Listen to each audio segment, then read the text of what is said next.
Certo. Bom dia, então, a todos. Espero que estejam todos bem. Vamos começar mais uma aula sobre nosso curso de Teologia do Trabalho.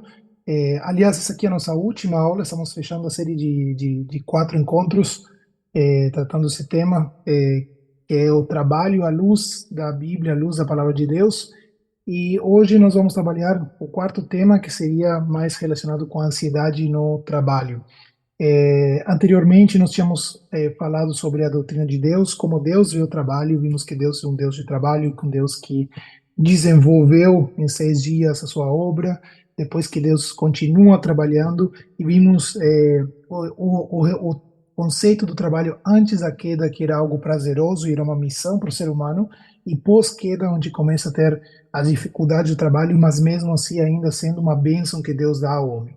Vimos também que existe uma vocação no trabalho, Deus nos chama para uma missão nessa terra, e essa missão pode ser executada também através do trabalho. A gente é chamado a executar e colocar nossas habilidades e as capacidades que Deus nos dá ao serviço do reino.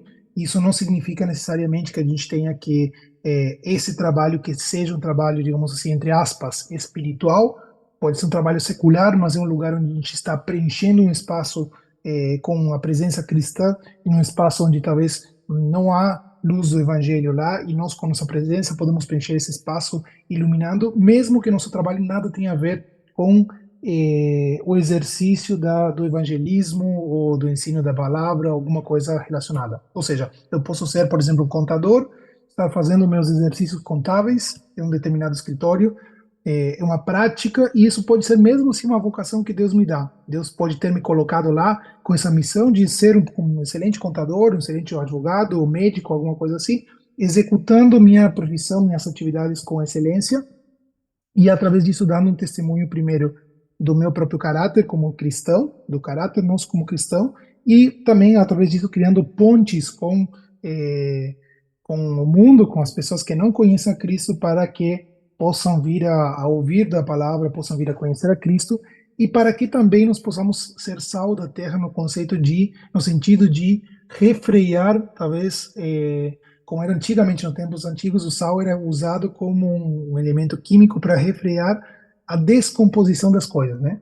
Então, nós podemos, no conceito bíblico, o mundo está em estado de descomposição, parece meio forte essa palavra, mas em estado de decadência e degradação, e nós, como cristãos, a nossa presença na sociedade também temos um papel de sermos sal no sentido de refrear essa degradação. Então, por exemplo, no exercício, vamos para um cristão no exercício da política e refreando muitas vezes leis e coisas que podem ferir os princípios cristãos dentro da sociedade, ou dentro do nosso próprio trabalho, até estou trabalhando e mostrando um exemplo de trabalho dedicado, e com isso também criando um pouco botando um pouco de freio a comportamentos indevidos de colegas. Enfim, tem muitas outras formas que a gente pode exercer nosso papel cristão, além de, claro, a mais importante, que seria anunciar o evangelho às outras pessoas. E isso pode ser feito através do que nós vimos, que é a vocação no trabalho, que é o lugar onde Deus quer me colocar para exercer as habilidades, as capacidades que Ele tem me dado.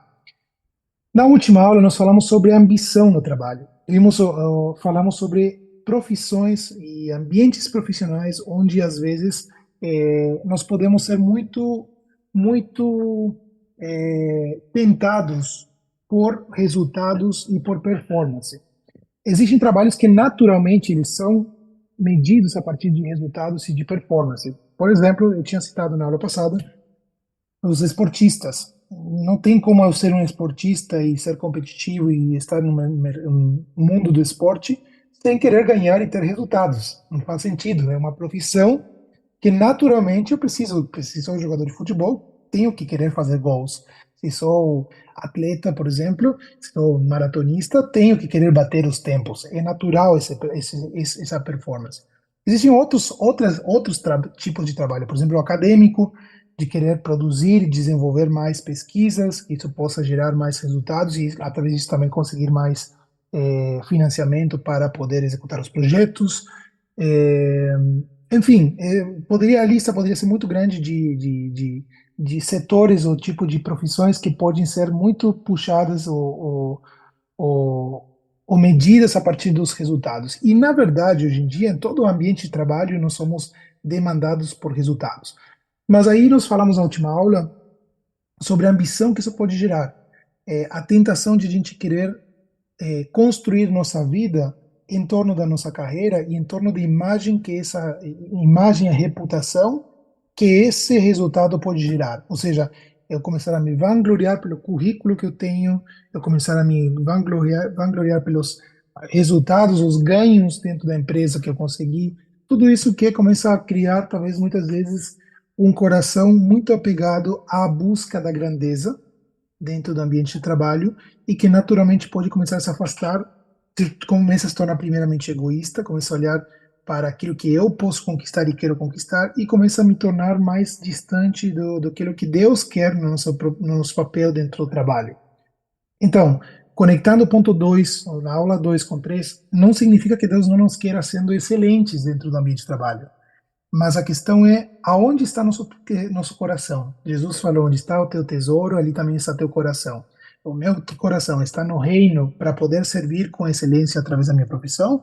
O meu coração está no meu currículo para que os outros vejam quão bom eu sou e quanto resultado eu posso produzir e como isso eleva o meu ego. Esse é o grande ponto do que nós vimos na aula anterior. E isso nos leva à aula de hoje, a última aula, que tem a ver com o que eu chamo de ansiedade no trabalho, ou seja, a rotina do trabalho que muitas vezes nos gera preocupações e agitação. E é algo extremamente normal. Se a gente, eu me atreveria a dizer, se a gente faz uma enquete na Conde, quantas pessoas que estão no ambiente de trabalho, no âmbito do trabalho, se sentem muitas vezes pressionadas e ansiosas, eu chutaria assim, estou chutando sim, sem evidência científica, mas eu diria, talvez a metade das pessoas sentem nesse sentimento. Eu me sinto muitas vezes nesse sentimento, com a constante demanda que eu tenho de editais que estão fechando a data, submissões de artigos que têm uma data definida, alunos que estão precisando fazer a defesa, as aulas que precisam também continuar a sua rotina. Esse é o dia a dia que nós vivemos. É um dia a dia muito diferente dos tempos bíblicos da agricultura, talvez, onde a vida era muito mais conectada com a natureza e com os tempos naturais. Ou seja, o dia era ditado pelo horário do sol e o horário de descanso da noite. É claro que tinha outros desafios, mas eu digo, basicamente era descanso na noite, porque não tinha o que se fazer, trabalho pesado durante o dia, que era a luz do dia. Hoje não, nós temos luz às 24 horas e muitas vezes somos até demandados a dormir cada vez menos para poder atender a esses desafios do trabalho. Isso pode criar naturalmente uma ansiedade em nós, principalmente com essa rotina ocupada do trabalho. Nós temos, por um lado, temos dois lados da moeda. Por um lado, temos uma rotina extremamente demandada, isso é o mais normal hoje em dia.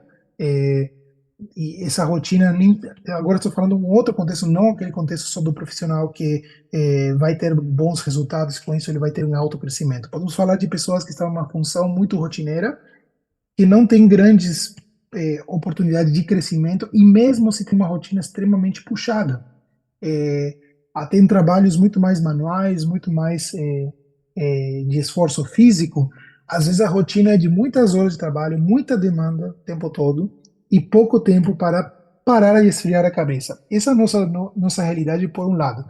O profissional é extremamente demandado. Por outro lado, nós já tínhamos falado um pouco disso, esse profissional altamente demandado e que tem o tempo todo atendendo de diversas demandas, ele é o perfil de profissional mais valorizado na sociedade. Ou seja, nós vemos hoje é, quem é um profissional bem-sucedido, quem que é elogiado, é aquele que está o tempo todo trabalhando em excesso e que tende a talvez não conseguir dormir suficiente durante a noite. Essa pessoa é uma pessoa trabalhadora, no sentido de, entre aspas, esse trabalhador no sentido de elogio. Esse cara realmente se puxa, esse cara realmente é, vai ser bem sucedido porque trabalha duro, né?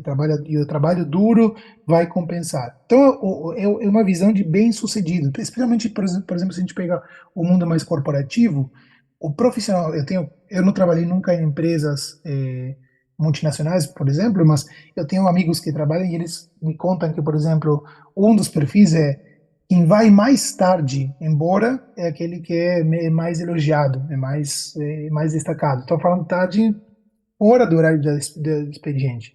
Por quê? Porque é um sinônimo de uma pessoa que está se puxando, está se dedicando, está colocando tudo de si para o benefício do trabalho, da empresa e de si mesmo.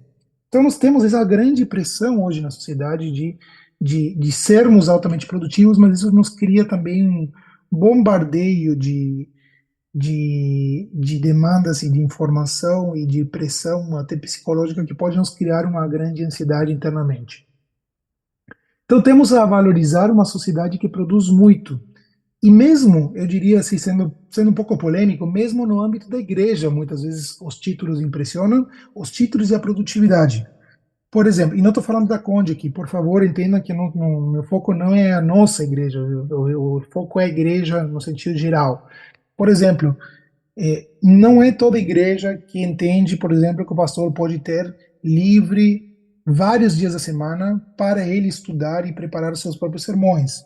E muitas igrejas medem a métrica de medir a produtividade do pastor é quantas visitas faz, quantos membros quantas pessoas foram convertidas, quantos batismos teve, ou seja, tendemos a colocar em números, inclusive na nossa própria igreja, e a gente tende a valorizar essa produtividade no sentido de resultados entregues.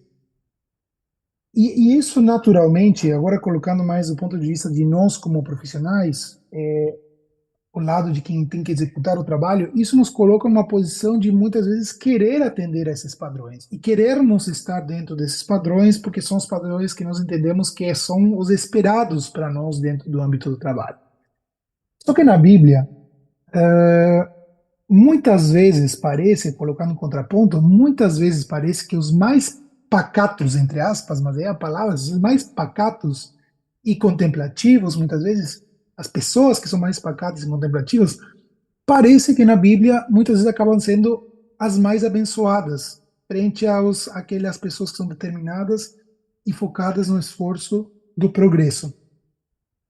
Vejam de novo o que estou dizendo. Na Bíblia, parece que diferente da tendência que nós entraríamos hoje, essa tendência que a gente se sentiria é, tentado a nos amoldarmos a ela, de querermos ser super produtivos, determinados e focados, e isso não necessariamente é sinônimo de bênção espiritual para a vida da pessoa.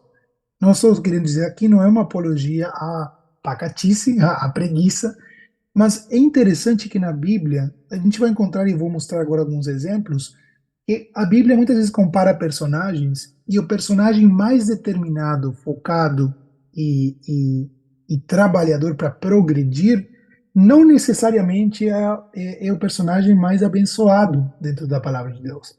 Vou dar aqui uns exemplos de algumas situações que podem ser interessantes. É, Vejam, por exemplo, a história de Caim e Abel. Vou ler aqui esse texto, coloquei vários textos aqui, vou ir lendo aqui e vamos analisar cada um deles. Vejam aqui: Abel foi pastor de ovelhas e Caim foi lavrador da terra. E aconteceu ao cabo de dias que Caim trouxe do fruto da terra uma oferta ao Senhor, e Abel também trouxe dos primogênitos das suas ovelhas e da sua gordura, e atentou o Senhor para Abel e para a sua oferta. Aí vem a primeira pergunta: quem trabalhava mais duro? Caim, que era lavrador da terra, que tinha que preparar todo o solo. Lembrem que, inclusive, a terra estava associada com a maldição de Deus no Éden, né? Deus falou: do trabalho duro, do suor da tua testa, comerás da terra, lavrarás e ela dará espinhos e cardos. Ou seja, Caim lá trabalhava contra essa ação da natureza, contra esse esforço que demanda trabalhar a terra para trazer produção, para poder produzir a partir disso. Já Abel era um papel, tinha um tipo de trabalho bem mais tranquilo, no sentido que pastorear ovelhas, naquela época, era ter o rebanho, sentar lá e ficar contemplando o rebanho, cuidar do rebanho. Claro que poderia ter situações um pouco mais perigosas, que tinha que defender o rebanho, mas de forma geral era uma atividade muito mais contemplativa, era muito mais estar ali, sentado, observando e acompanhando e estando mais, digamos assim, relaxados, entre aspas.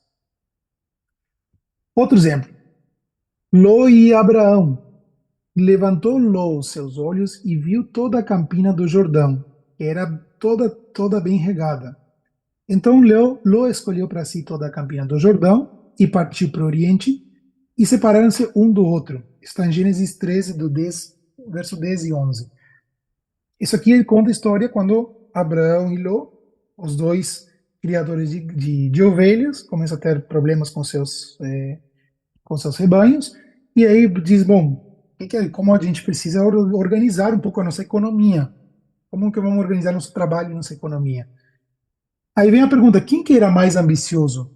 Quem que buscava, estava mais interessado pelo crescimento da sua própria economia? Aparentemente aqui era Ló. Por quê? Porque Ló ele olha esse conflito que ele estava tendo com os rebanhos de Abraão, olha a situação, Abraão diz, olha, temos essa situação, Ló olha e escolhe a melhor parte, ou seja, escolhe a parte que mais beneficia a sua própria economia, que era aquela terra que era bem regada, toda a Campina do Jordão, onde ele podia ter uma boa produtividade do seu trabalho. Então, Ló era mais ambicioso, porque ele viu e escolheu. Já Abraão era mais pacífico. Por quê? Porque ele foi para o outro lado. Ele foi para o lado da pacificação. Ele não foi para o lado do benefício econômico para a sua própria economia quando tinha esse conflito com Ló. Então, a pergunta é quem que buscava mais o progresso entre os dois? Ló era evidentemente mais ambicioso do que Abraão. Mas a segunda pergunta é quem obteve maiores heranças? Quem que teve o maior fruto final e o resultado da bênção de Deus? Evidentemente foi Abraão. Por quê? Lembra que Ló depois, aquele lugar onde ele foi acabou escolhendo, acabou se tornando o lugar amaldiçoado por Deus, a cidade de Sodoma e Gomorra, do qual Ló teve que fugir sem nada nas mãos. Literalmente nu, saindo correndo da cidade quando a cidade estava prendendo fogo. Então saiu com uma perda total, por assim dizer. Outro exemplo, Ismael e Isaac. Diz a Bíblia aqui em Gênesis 21, 20, Ismael se tornou flecheiro e se estabeleceu no deserto de Parã, e sua mãe conseguiu para ele uma esposa egípcia. Depois vamos um pouquinho mais adiante na Bíblia, em Gênesis 24, 67, e fala de Isaac, um pouco mais à frente, porque de Isaac é interessante, a Bíblia não fala tantas coisas, mas sempre que ela fala, ele está numa situação mais de menino da herança, o herdeiro e menino da mamãe. Vejam que diz aqui, Isaac trouxe para a tenda da sua mãe, Sara, e tomou perdão, e Isaac trouxe ele está falando de Rebeca, para a tenda da sua mãe, Sara, e tomou a Rebeca, e foi-lhe por mulher, e amou-a. Assim Isaac foi consolado depois da morte da sua mãe. Está em Gênesis 24, 77. Então temos aqui uma comparação. Ismael, ele foi expulso, claro, da casa de Abraão, vocês conhecem a história, e o cara se formou como um flecheiro, começou a trabalhar, digamos, teve uma ocupação, se estabeleceu no deserto e ele desenvolveu uma própria civilização. Isaac foi fruto, e nós temos aí, Deus abençoa Agar e diz, olha, da tua semente, o teu filho vai se criar também uma civilização. Então, Ismael, ele começa a desenvolver uma economia com todo um esforço. Já Isaac, ele viveu com um herdeiro na tenda da mamãe. Isaac era o típico filho único mimado. Eu sou filho único, não tenho nada contra os filhos únicos, mas filho único mimado ali, cuidado pelos pais e herdeiro de toda a riqueza dos pais. Então ele estava ali na tenda da mamãe, estava bem tranquilão, até o pai depois teve que mandar buscar uma esposa para a vida dele, que foi esse resultado aqui, e ele ficou ali morando na casa da mamãe. Quem era mais determinado trabalhador? Evidentemente, Isaac tinha muito mais energia no progresso. E isso tem a ver também com a história dele, de ter que sair sem nada com sua mãe da casa de Abraão e o contexto desafiador que ele teve que enfrentar. Já Isaac, de boas ali, comendo do melhor das gorduras do gado do pai. Mas quem obteve as promessas foi justamente o mais folgado, que foi aquele mais abençoado, que foi Isaac, que era o filho da promessa. Mais exemplos aqui. É, Esaú e Jacó. Veja, aqui é mais literal, mais explícito essa diferença que eu quero destacar e contrastar para vocês. Vejam que fala aqui Gênesis 25. Cresceram os meninos, Esaú saiu perito caçador, homem do campo. Ou seja, coloca entre aspas, em uma nota de rodapé, trabalhador. Jacó, porém, homem pacato, habitava em tendas.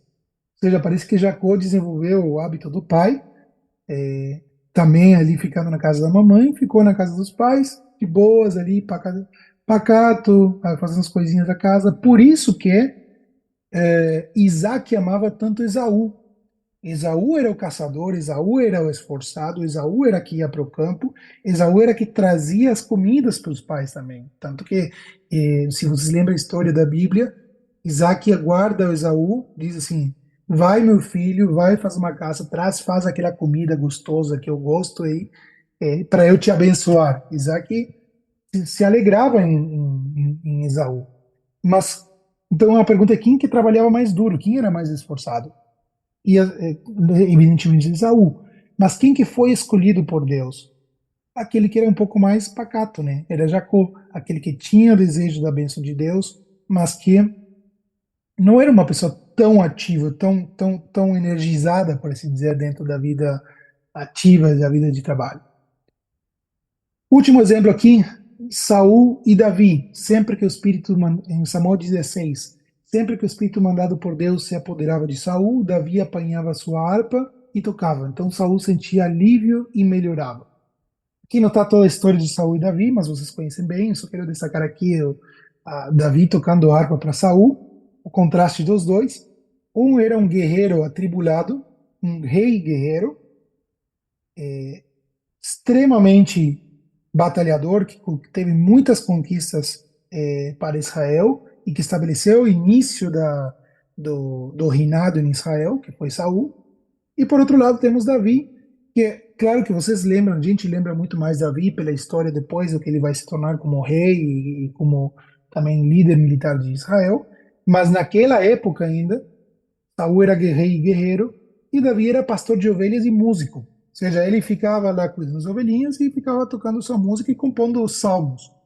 E aí nós podemos perguntar, quem tinha um caráter mais determinado para o crescimento? Era Saul. Lembra que Saul era tão ambicioso que quando Samuel manda Saul guerrear contra os inimigos e aniquilar tudo, Saul aniquila tudo menos os bens materiais. E ele volta com todas as riquezas dos povos conquistados. E aí Samuel podia dizer: peraí, o que é esse balido e bramido e esse barulho de animais que eu estou escutando ali, e esse barulho aí de panelas e tudo mais? Aí Saul com orgulho diz: ah, não, e eu trouxe tudo isso, todas as riquezas que nós conquistamos para o Senhor, diz ainda. Mostra o coração ambicioso, tanto que Samuel diz assim: olha, porque tu desobedeceste ao Senhor, por esse motivo, o Senhor vai te tirar o teu trono. Ou seja, Saul tinha ambição, ele queria as posses, ele queria o progresso, ele queria as riquezas.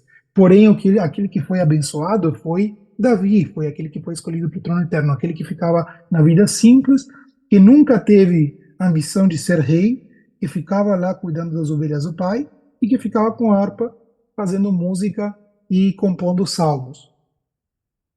Eu quero destacar essas diferenças não porque eu esteja criticando aqueles que eram mais pacatos e mais parados. Vejam que temos por um lado aqui na primeira coluna Caim, Ló, Ismael, Saul Esaú e Saul, que eu mencionei, que evidentemente, se a gente olha o pano de fundo da vida deles, todos eles eram muito esforçados. Eles tinham um grande esforço naquilo que eles faziam com suas mãos, com aquilo que eles conseguiam desenvolver em prol do progresso. Por outro lado, temos Abel, Abraão, Isaac, Jacó, Davi. Eles eram, vou colocar aqui mais uma palavra mais positiva, eles tinham um perfil muito mais de contemplação. Eles não tinham um perfil tanto de esforço, eles tinham mais um perfil de estar mais tranquilos, mais relaxados, mais contemplativos, no caso de Davi escrevendo salmos, Jacó dentro da sua casa, da mãe, Isaac dentro da casa dos pais também, Abraão, que era mais pacífico, sempre buscava evitar as brigas e buscava aquilo que desse mais paz. Abel também, pastor. Ou seja, esses personagens, que eram um contraste daqueles outros, eles eram muito mais contemplativos e ficavam muito mais parados, por assim dizer, dentro da sua atividade diária. Então, isso traz primeiro algumas lições aqui, porque o trabalho duro por si mesmo, per se, não necessariamente implica bênçãos. Isso eu falo, isso serve também para mim. Eu tendo a me colocar muito mais do lado daqueles que estão aqui na coluna do esforço do que da coluna dos contemplativos. Só que isso fala muito para mim mesmo, para minha vida profissional, porque eu preciso lembrar que não por trabalhar demais, não por trabalhar duro, isso significa que vou ser necessariamente fruto da bênção de Deus. Parece que os personagens bíblicos mais contemplativos, de forma geral, se saíam até melhor do que aqueles que eram mais esforçados dentro da palavra de Deus. Mas isso não é uma apologia à preguiça, porque a Bíblia fala muito claramente, por exemplo, aqui em Provérbios 10, do verso 4 e 5. O que trabalha com as mãos displicente empobrece, mas as mãos dos diligentes enriquecem. O que ajunta no verão é filho sábio, mas o que dorme na ceifa é filho que faz envergonhar. A Bíblia coloca o trabalhador dentro do conjunto dos sábios, mas não pelo fato de eu ser só trabalhador e esforçado, significa que eu vou ser necessariamente abençoado por Deus do ponto de vista espiritual. Então, isso aqui nos traz um chamado à reflexão e à contemplação quanto a como a gente precisa se posicionar dentro da vida cristã quando a gente vai pensar como encarar o trabalho. Porque ao longo do curso nós temos enfatizado a importância do trabalho. Deus trabalha, portanto nós temos que ser trabalhadores. Deus nos dá uma vocação, portanto nós temos que buscar entender nosso perfil, onde trabalhar e o que fazer. Mas a gente precisa entender também qual a medida do nosso trabalho e esforço, lembrando que isso também pode afastar nosso foco do mais relevante, mesmo quando bem intencionado. Ou seja, eu posso ser cristão, posso ser bem intencionado com a palavra de Deus, com a vida cristã, mas posso estar tão atarefado, posso estar tão focado no meu progresso, do progresso do trabalho, que isso pode me afastar um pouco do lado mais importante da vida, o lado espiritual, o lado mais contemplativo, que é o lado de comunhão com Deus. E a grande pergunta é, como que a gente pode perder esse foco? Por que os mais contemplativos parecem ter se saído melhor no caminhar com Deus, como a gente viu nesses exemplos anteriores? E talvez alguma resposta a gente pode encontrar aqui, nesse texto de Lucas, capítulo 10, verso 38 a 42. Essa aqui é uma história bem conhecida, provavelmente por todos vocês, a história de duas irmãs e Jesus, a história de Maria e de Marta, ou de Marta e Maria. E vejam aqui, vamos ler primeiro o que diz a palavra de Deus. Indo eles de caminho, entrou Jesus num povoado, e certa mulher chamada Marta hospedou-o na sua casa. Ou seja, Marta era líder da casa, aparentemente, ou era dona dessa casa. Tinha ela uma irmã chamada Maria, talvez seja mais nova do que Marta, né? E essa quedava-se assentada aos pés do Senhor a ouvir-lhe dos ensinamentos. Marta agitava-se de um lado para outro, ocupada em muitos serviços. Então se aproximou de Jesus e disse: Senhor, não te importas de que minha irmã tenha deixado que eu fique a servir sozinha? Ordena-lhe, pois, que venha ajudar-me.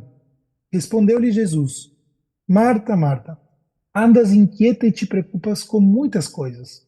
Entretanto, pouco é necessário, ou mesmo só uma coisa.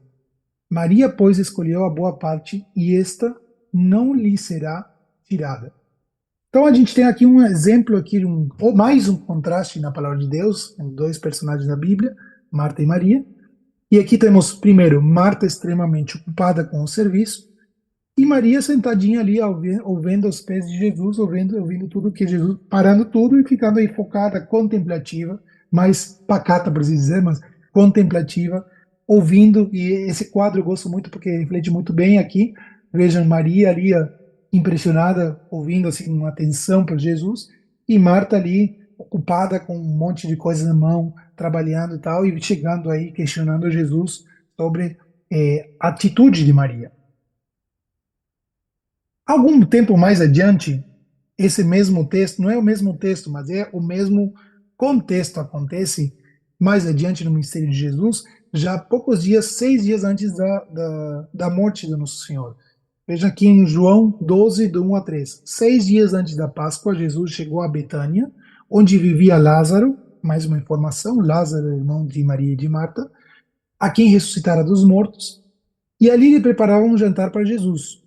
Marta servia, mesma coisa, enquanto Lázaro estava à mesa com ele. Então Maria pegou um frasco de nardo puro, que era um perfume caro, derramou-o sobre os pés de Jesus e os enxugou com os seus cabelos. E a casa se encheu com a fragrância do perfume. Está em João 12, de 1 a 3.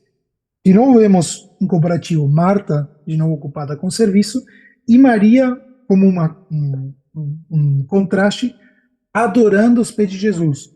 No texto anterior nós vimos ela ouvindo Jesus, os ensinamentos, e agora nós vemos ela adorando Jesus, porque ela está fazendo uma atitude de adoração, ela está trazendo o melhor que ela tem, os bens, digamos assim, sua riqueza, que era esse perfume caro, e ela derrama esse perfume aos pés de Jesus como um ato de adoração. Né? Naquela época, já lavar os pés, que é o que Nosso Senhor faz em João 13, é um ato de humilhação. Agora imaginem é, lavar os pés do Nosso Senhor e ainda com o produto mais caro que a pessoa podia ter na sua casa, que era o seu perfume de perfume de nardo, eu acho que era.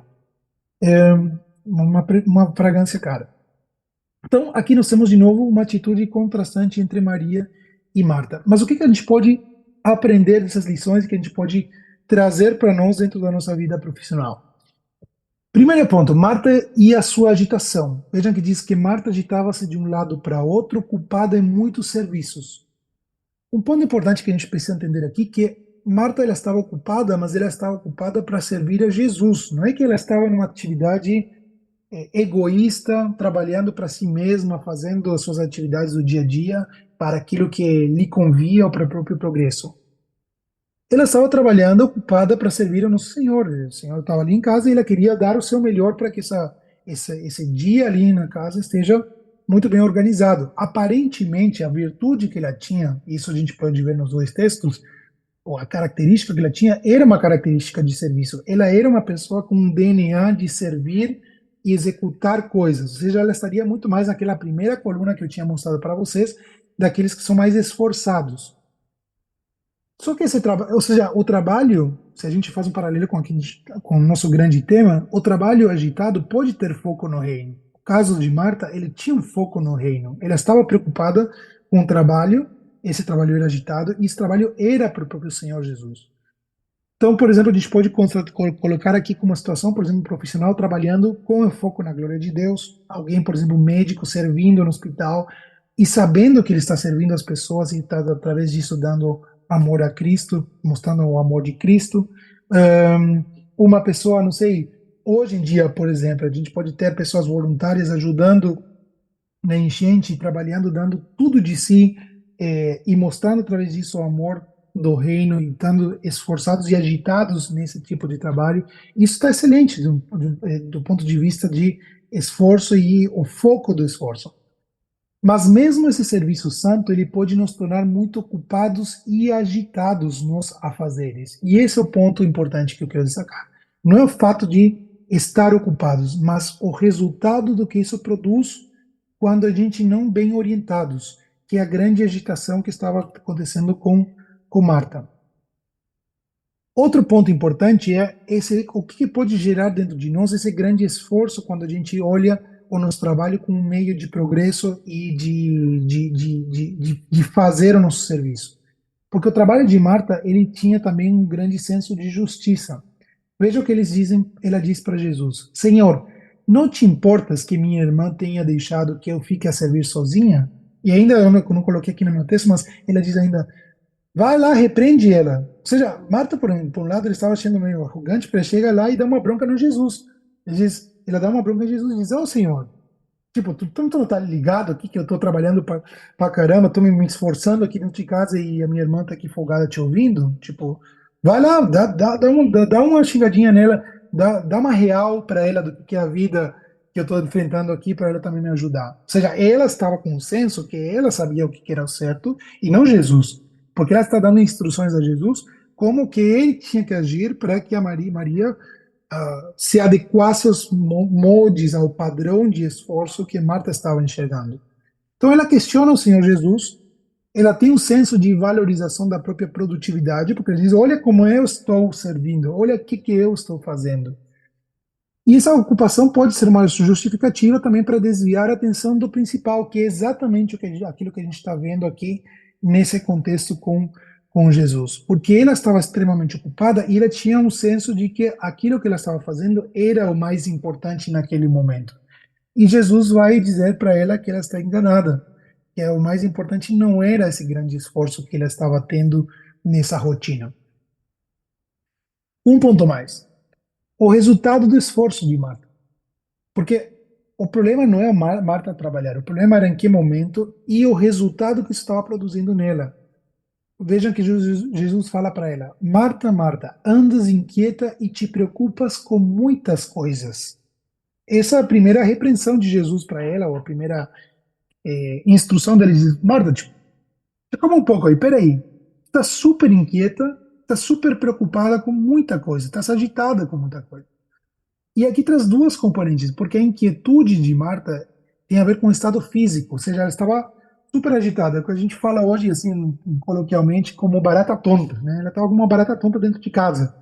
Tanta coisa que ela tinha que para fazer, indo daqui para lá, indo daqui para lá, resolvendo, botando a mesa, cozinhando pão, preparando a carne, preparando o cordeiro, não sei, preparando, talvez, organizando os pratos, tudo que tinha que fazer, ela estava ali super agitada e super produtiva. Ao mesmo tempo, ela tinha um outro lado que Jesus fala, que é a preocupação, que tem a ver com o estado mental, ou seja, pensamento excessivo, porque ela estava muito agitada fisicamente e estava agitada também mentalmente, porque ele fala, andas inquieta e te preocupas com muitas coisas. Ou seja, o resultado da agitação, porque Lucas fala, ela estava agitada. O resultado dessa agitação era inquietude física, ou seja, estar correndo para todo lado, e agitação mental, porque era preocupação, pensamento excessivo sobre o como fazer, o como resolver tudo, que é exatamente o que muitas vezes nós enfrentamos no ambiente de trabalho. Uma agitação física excessiva, eu preciso resolver muitas coisas, estou correndo o tempo todo para resolver, estou correndo atrás de uma agenda, então estou o tempo todo agitado fisicamente, taquicardia, adrenalina, tudo que envolve fisicamente, e junto com isso, um pensamento excessivo, porque estou o tempo todo pensando, não vou chegar, não vou chegar, não vai ficar bom, vai faltar tempo. Tudo isso que vai minando o meu próprio pensamento e vai me carregando mentalmente também. E a soma desses dois elementos, a inquietude e a preocupação, pode ser resumida numa única palavra, que é a ansiedade. Ou seja, Marta estava naquele momento ansiosa, ela estava enfrentando ansiedade. É a mesma coisa que muitas vezes nós, quando mesmo com um serviço correto, ou seja, mesmo com um serviço para Cristo, para a obra do reino, seja no ambiente secular ou seja no ambiente eclesiástico, quando a gente está fazendo e excessivamente fazendo, e a gente se carrega com ansiedade. Pode pegar aqui, talvez tenha muitos voluntários aqui trabalhando agora. Imagine um voluntário que é extremamente nobre a atividade, estar se dedicando muito a isso, de repente, estar com um estado de agitação excessiva e de pensamento excessivo, ou seja, uma ansiedade, mesmo que estão servindo a Cristo. E Jesus vai trabalhar sobre esse ponto ali e vai mostrar para Marta o que era esperado que ela fizesse. Porque Jesus vai responder para Marta o que ele queria que Marta fizesse naquele momento. E ele fala para Marta o seguinte: entretanto, pouco é necessário, ou mesmo uma só coisa. Maria, pois, escolheu a boa parte. Ou seja, daquelas duas colunas de personagens, dos dos muito esforçados e dos contemplativos, colocamos a Marta né, no grupo dos esforçados e Maria no grupo dos contemplativos. O Senhor Jesus está dizendo para Marta: Marta, pouca coisa é importante ou necessária, e talvez uma única coisa, e Maria está fazendo o lado certo. Ou seja, Jesus está colocando que o estado de contemplação de Maria era realmente o essencial. Maria estava fazendo a escolha certa, que era sentar aqui, como vocês podem ver aqui nessa figura, ficar ali pasma, olhando para Jesus, de boca aberta, ouvindo os ensinamentos dele, e maravilhada com aquilo que ele estava ouvindo, ao invés de estar correndo com tanta coisa para o serviço. Jesus não está criticando o serviço de Marta, mas o que ele está criticando é que Marta está focada no serviço como isso principal, como a principal atividade dela, e mesmo nem o serviço ela está fazendo do jeito certo, porque ela está agitada e preocupada com esse serviço. Enquanto que Maria não deu bola, por assim dizer, para tudo isso aí, só se sentou e ouviu Jesus, e estava lá querendo receber. E o que nós vemos de Maria? Primeiro, ela estava ouvindo aos pés de Jesus, ou seja, ela tinha uma receptividade da palavra, isso vimos no texto de Lucas. E ao mesmo tempo, quando vimos lá no texto de João, Maria se senta aos pés de Jesus também para adorá-lo. Uma para ouvir, ou seja, para receber a palavra, e depois, quando ela vai trazer o perfume, ela vai colocar, derramar isso nos pés de Jesus, ela está adorando o Senhor. Ou seja, receptividade e adoração. Maria conseguia se abstrair de toda ocupação quando Jesus estava perto, e ela colocava sua atenção eh, em Cristo quando era devido. Esse é o grande ponto. Ou seja, e se a gente traz para a nossa vida profissional, Jesus quer, se a gente coloca esse paralelo, assim, nós podemos estar com muito serviço, com muitos trabalhos, mas a grande pergunta é, nós somos capazes de nos colocarmos como Maria em um estado, apesar de toda a rotina, apesar de todo o ambiente, em um estado de receptividade da palavra e de adoração ao Senhor? Porque se essa agitação, e se essa rotina, e se essa preocupação tanto mental quanto agitação física atrapalham o meu momento de receptividade da palavra, quando tenho que quando tenho que ler na minha meditação diária, ou quando tenho que ouvir a palavra dentro de um culto, se isso atrapalha essa capacidade de eu poder absorver a palavra, ou se isso atrapalha a minha capacidade de vir adiante do Senhor, de me ajoelhar e poder ter um momento de oração, poder buscar ter um momento devocional, se isso atrapalha esses momentos de intimidade com Jesus e esse momento de estado contemplativo, talvez estou fazendo a escolha certa, a escolha errada. Talvez não estou fazendo a escolha certa, que foi a escolha de Maria, de estar disposta a parar com tudo para aquele momento a sós com Cristo, onde tudo pode estar caindo na volta, mas ela está lá focada no Senhor. E isso é um grande desafio para nós hoje, é um grande desafio que eu mesmo enfrento no meu dia a dia. Eu poderia dizer assim, numa versão moderna, brincando um pouco, mas numa versão moderna, ela não se prendia, Maria não se prendia resolvendo coisas do trabalho no WhatsApp enquanto estava no culto. Ou seja, quando ela estava no momento do culto, ela estava lá para cultuar o Senhor. Como hoje nós na igreja, quando estamos na igreja, se nós somos realmente capazes de estar conectados com o louvor, conectados com a mensagem da palavra, com a leitura da palavra, com a oração, e naquele momento a gente consegue estar abstraídos de todo o resto e é o nosso momento com o Senhor. Além, claro, que no nosso culto diário, no nosso dia a dia. Então, qual que é o resultado dessa atitude de Maria? Jesus fala aqui, Maria, pois, escolheu a boa parte e esta não lhe será tirada. Ou seja, o que Marta estava fazendo, a ocupação excessiva, sim podia lhe ser tirado. Ou seja, aquilo que Marta estava fazendo, que é físico, que é material, ela é uma atividade vã, é uma atividade que passa e que pode ser destruída, pode acabar com o tempo. Porém, o investimento de Maria seria eterno. Aquele tempo que ela estava tendo com Jesus, ninguém podia lhe tirar.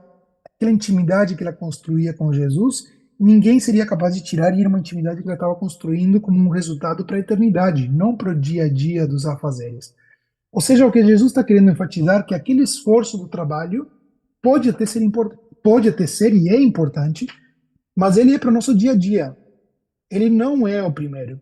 E Jesus sempre ele deixa ao longo do seu ministério deixava claro isso. Lembra, por exemplo, o Pai Nosso.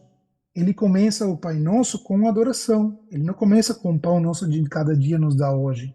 Ele começa, Pai Nosso, que estás nos céus, santificado seja teu nome, venha a nós o teu reino, a tua vontade seja feita. Ou seja, o primeiro foco da oração do Pai Nosso é a adoração a Deus, é a centralidade de Deus, é a expectativa de que Deus se manifeste seu reino, a expectativa de que Deus faça sua vontade, a expectativa que Deus manifeste sua glória.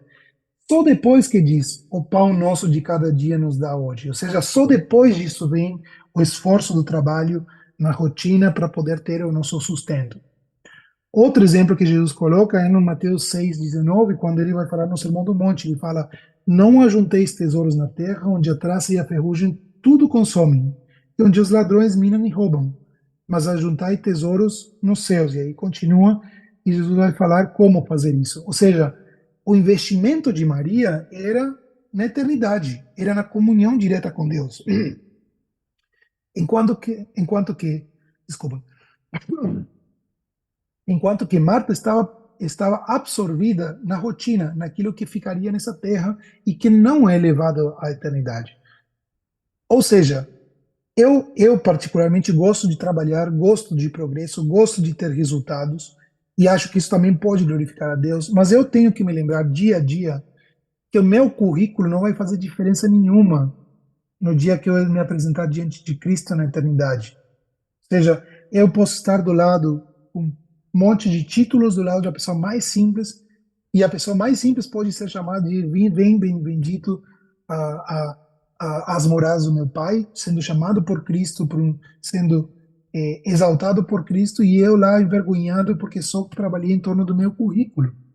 E mesmo cristão, eu posso chegar lá com poucos frutos, envergonhado do que eu fiz na minha vida cristã, e outra pessoa que tem uma vida muito simples no seu trabalho, mas dedicou sua vida à comunhão com o Senhor, caminhou com o Senhor nessa terra e foi considerado de grande estima pelo Senhor. Ou seja, o que eu quero destacar é que aquilo que a gente faz aqui pode ser útil para o reino, mas não é o fim.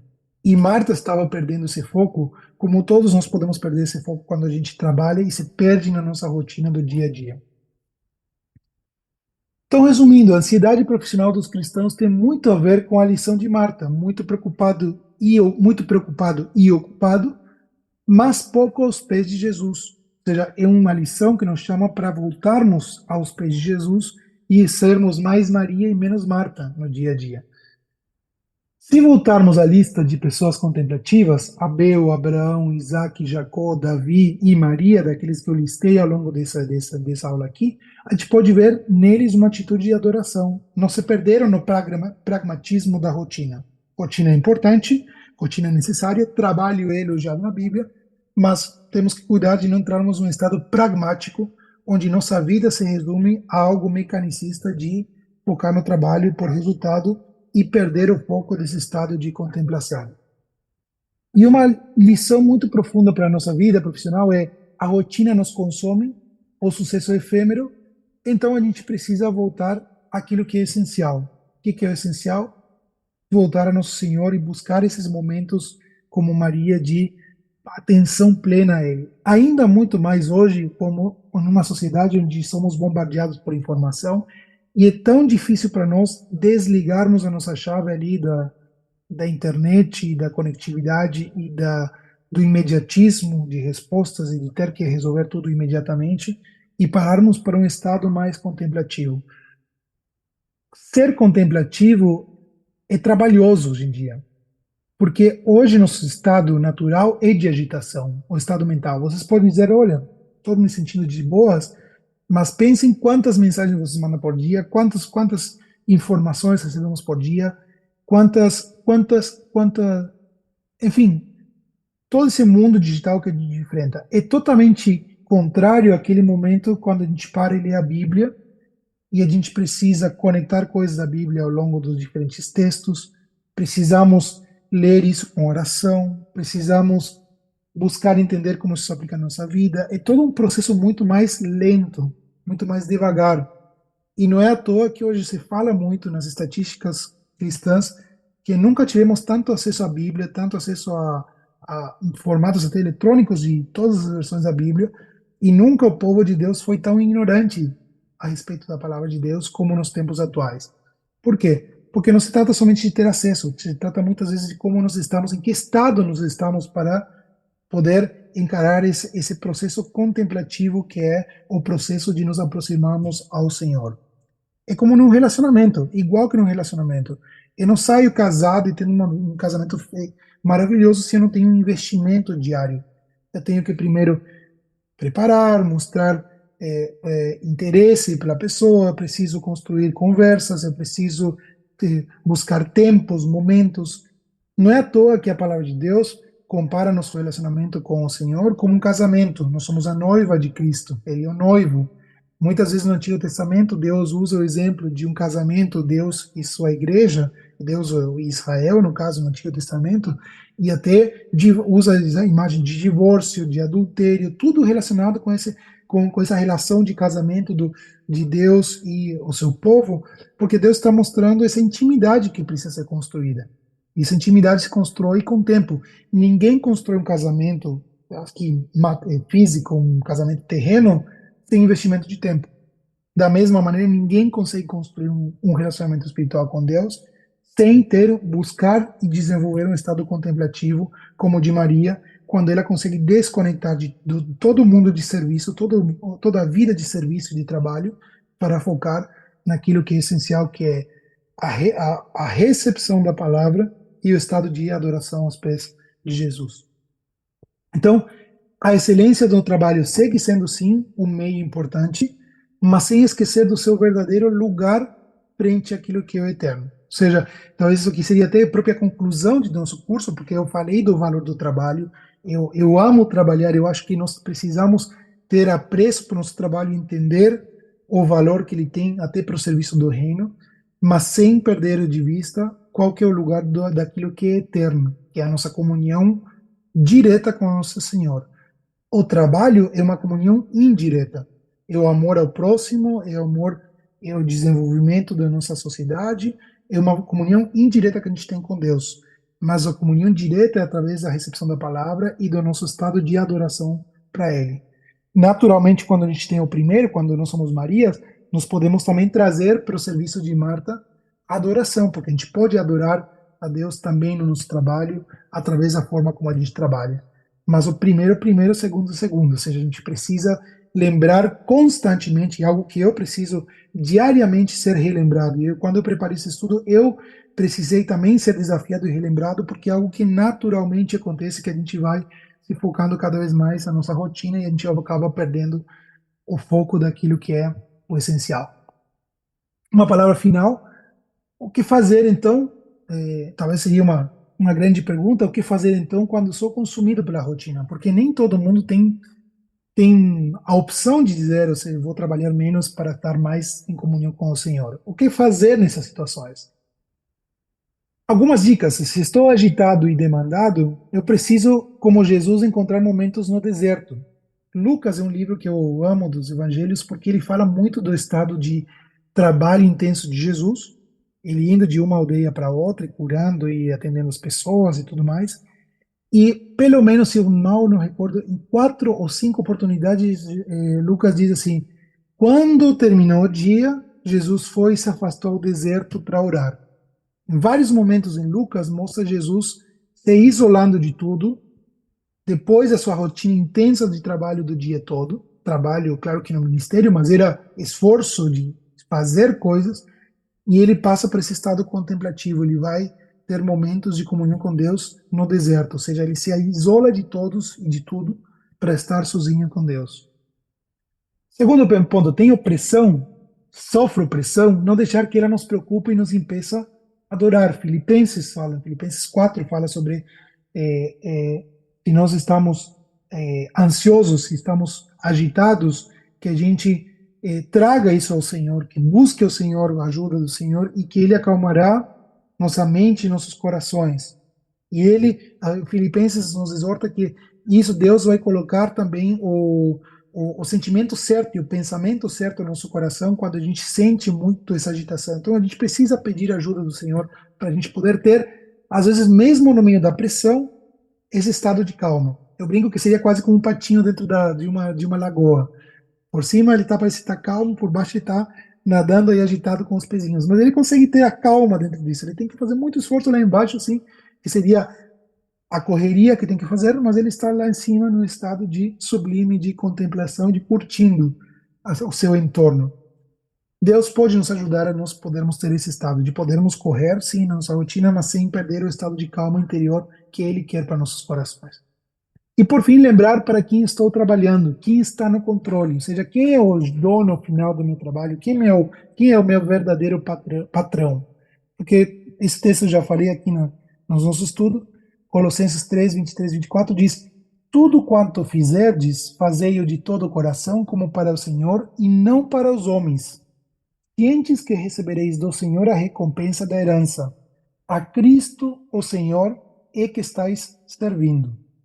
Ou seja, no final das contas, eu preciso lembrar que às vezes, porque existe um grande medo que nós podemos ter, e natural, E se eu puxo um pouco o freio de mão, se eu coloco um pouquinho o freio ali, ao invés de tanto acelerador, é, eu posso ficar preocupado com o que que vai acontecer com o meu trabalho, como é que eu vou ser visto. Não estou falando de ser folgado, mas estou falando de assim, deixar de me prejudicar espiritualmente, fisicamente, frente a esse contexto de trabalho que eu enfrento. E dizer, bom, vou levar com um pouco mais de calma. Mas existe pode existir um medo que é como eu vou ser visto por meus colegas, como eu vou ser visto por meu chefe, como vai ficar a minha situação de emprego. Nesses casos, eu preciso lembrar quem que é o Senhor sobre todo o meu trabalho. Porque aquele que me colocou naquele emprego, aquele que me colocou naquela situação, é o próprio Cristo. A Ele que estou servindo no final das contas. Então, ao primeiro que eu preciso me preocupar de agradar não é o meu chefe direto, é o meu chefe maior, o meu chefe superior. E isso que Paulo está falando aqui. Fazer de todo o coração como para o Senhor e não para os homens. Cientes que dele receberás a recompensa. Ou seja, a recompensa final vem do Senhor, não dos homens. Através da recompensa do Senhor, pode ser que os homens também nos recompensem, mas temos que lembrar desse aspecto, que no final das contas, quem está cuidando do meu emprego, quem está cuidando da minha carreira profissional, do meu crescimento, é aquele que quer que eu esteja num estado mais contemplativo e menos agitado, que é o próprio Senhor Jesus Cristo. Então, fica essa grande lição final para nós, de talvez é, pensarmos um pouco mais esse outro lado da moeda, né? Lembrando que, de todas maneiras, Deus ama o trabalho, Deus é um Deus de trabalho e Ele construiu o trabalho, Ele projetou o trabalho para o ser humano. Deus, já no Éden, não queria que Adão e Eva estivessem desocupados, Ele colocou funções e trabalhos para eles executarem já no Éden. Então, o trabalho é bom, ele pode ser uma forma excelente de exaltar ao Senhor Jesus Cristo, especialmente também, e isso eu quero motivar aqueles, principalmente os jovens que estão no início da carreira, aqueles que possam vir a ocupar espaços pouco ocupados dentro do ambiente cristão, como, por exemplo, a universidade ou universidades ou outros ambientes pouco explorados. E, e esses são excelentes lugares onde a gente pode vir a servir o nosso Senhor. E fica uma lição para nós, e talvez uma coisa que eu gosto muito de Martin Lloyd Jones, que é um pregador que eu amo muito, que foi da época dos anos 40, 50, que ele dizia que a vida cristã ela é um constante viver dentro de um paradoxo, porque a gente sempre está vivendo entre duas realidades, dois mundos, o mundo físico e o mundo eterno, e a gente sempre está ali enfrentando um desafio entre como viver esse mundo da rotina e como viver o mundo para a eternidade. Mas Deus nos dá com o seu Espírito Santo a graça e a sabedoria para a gente poder viver essa vida de equilíbrio. Basta nós querermos e a gente buscar de todo o coração e colocar o reino de Deus como prioridade nas nossas vidas.